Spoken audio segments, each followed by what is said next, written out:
Alain, propos d'un Normand. Chevaux savants.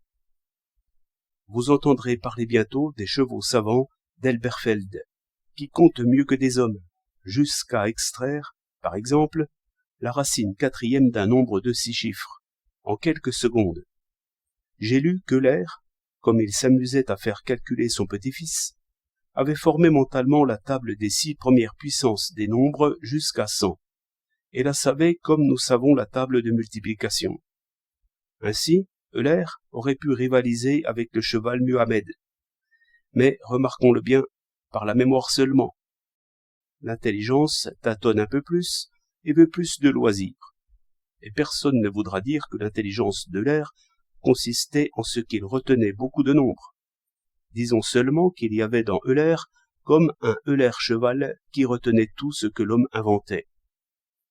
À vrai dire, c'est l'étonnement du spectateur qui m'étonne le plus ici.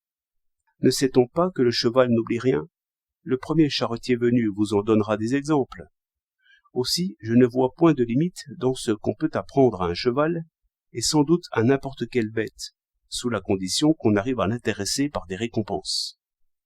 Je dirais même que l'intelligence est plus capable de troubler ce travail automatique que de le seconder, comme chacun peut voir lorsqu'il calcule. Aussi arriverait-on sans doute à former des chevaux comptables, mais une machine à compter donnera toujours moins de peine. Ce qui est proprement humain, c'est l'invention. J'ai entendu conter une belle histoire d'un chien de chasse qui aimait le feu.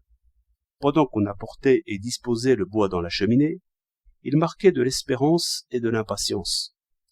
Dès que la flamme brillait, il tombait en adoration, mais il arrivait quelquefois que la bonne femme qui préparait le feu, ayant disposé le bois, le papier et la lanterne, laissait tout là pour faire quelque autre travail.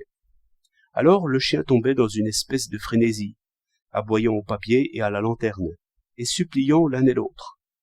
Il est probable, disait le narrateur, que si on l'avait dressé à prendre le papier dans sa gueule, à l'enflammer en l'approchant de la lanterne et à mettre le feu au menu bois, ce chien aurait été capable dans la suite d'allumer le feu tout seul. Car tous ces mouvements sont aisés à faire pour un chien. Toujours est-il que ce chien, laissé à lui-même, gémit et aboya bien des fois devant le bois amoncelé, le papier préparé et la lanterne ouverte, sans avoir l'idée d'allumer le feu. La mémoire est animale, l'invention est humaine. 8 mars 1913.